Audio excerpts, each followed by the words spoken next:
ازيكم يا شباب؟ الاخبار وعيد سعيد عليكم واهلا وسهلا بيكم في العوده بعد العيد. يا رب تكونوا استمتعتوا وجربتوا كل اجواء العيد اللي نفسكم فيها. والنهارده في فيديو مهم الناس كلها بتسال عليه، وهو ازاي يا ترى هقدر اذاكر ماده الاحياء.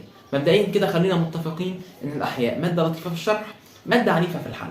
للاسف الماده دي هي اللي وجهت نص ثانويه عامه، ممكن نقول 3/4 ثانويه عامه، وهي اكتر ماده نقص فيها الطلبه. فهنا بقى يا ترى ايه اللي بيخلي الناس تنقص كل النقص ده، وايه هي الخطوات اللي ممكن تأهلني ان شاء الله اللي انا اجيب 60 من 60. مبدئيا كده انا درجتي في الاحياء الحمد لله كانت 54 من 60، وكان في فرصه ان انا اجيب 56 من 60، ولكن كل ده بسبب غلطه بسيطه عملتها هقولها لك في نهايه الفيديو. فمش مطلوب منك غير انك تركز في الفيديو، لايك وشير وسبسكرايب، سمي الله، صلي على رسول الله عليه الصلاه والسلام، ويلا بينا. واول شيء هتكلم معاك في الفيديو عن المدرسين، الكتب، ازاي هرجع الماده.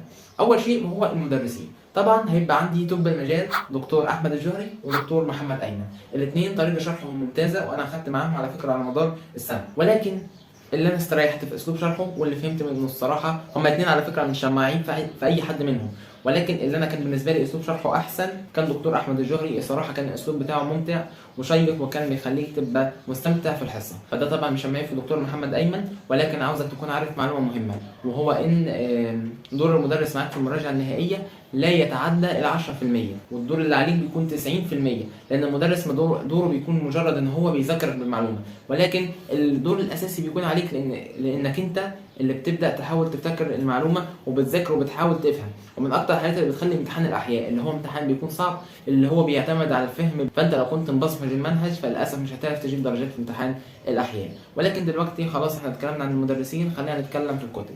دايما الناس بتبدا في الكتب تبقى جلجانه، يا ترى هحل كام كتاب في المراجعه وكده. مبدئيا انا عن نفسي حليت كتابين في المراجعه، وهم كتاب الامتحان وكتاب التفوق، والصراحه الاثنين كانوا تحفه. واصلا انا الكتاب الثاني خلصته في ليله امتحان الاحياء اللي هو كتاب التفوق، كنت خلصته في ليله امتحان الاحياء.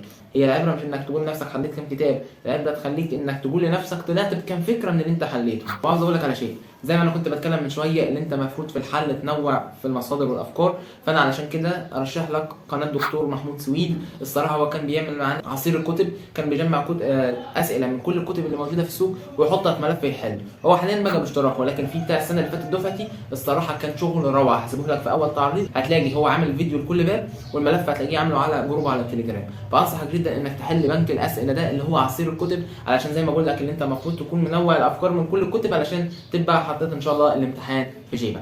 واما لو انت ازاي هتقدر توازن ما بين الكتابين، فضل انك تبدا بالكتاب الاولاني لغايه ما تخلص المراجعات الجزئيه. اول ما تخلصها وتبدا في الشوامل، تبدا في المراجعات الجزئيه بتاعت الكتاب الثاني، وتبدا تكثف في حل الشوامل بحيث تبقى قدرت توازن ما بين الكتابين. اما بقى لو هنتكلم عن ازاي هتراجع، هنقسم الدروس الى جزئين. في دروس انت هتبقى فاكرها، وفي دروس انت هتبقى ناسيها كانك اول مره تشوفها، وعادي ممكن تبقى كانك اول مره تشوف المنهج اصلا.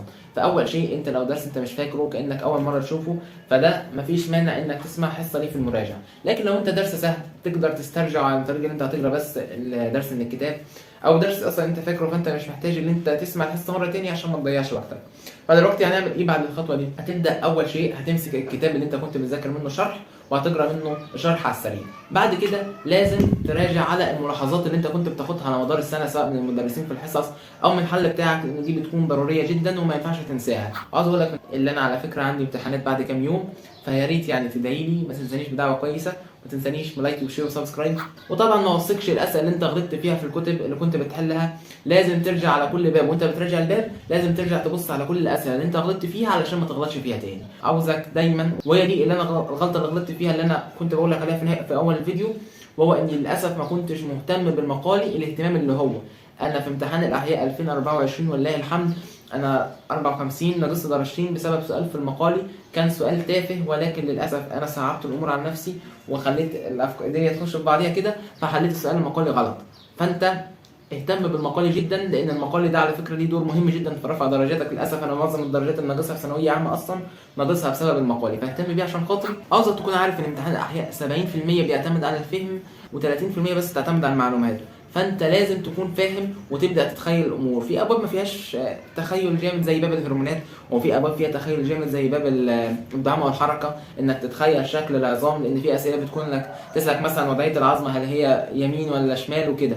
وعاوز اقول لك في النهايه ان كل اللي انا قلته ده عباره عن اسباب، ولكن المسبب هو الله. فدايما ادعي ربنا كتير وتوكل على ربنا واسال ربنا ان هو يوفقك، لان كل ده في الاول وفي الاخر توفيق ربنا. دي كلها اسباب، انت بتاخد بالاسباب وبتسعى وتجتهد، ولكن في الاول وفي الاخر اللي هيوفقك هو ربنا. يا رب يكون الفيديو عجبكم، وباذن الله انتظرونا في سلسله ازاي تراجع كل ماده. اتمنى لكم التوفيق. لو عجبك الفيديو ما تنساش لايك وشير وسبسكرايب. والسلام عليكم ورحمه الله وبركاته.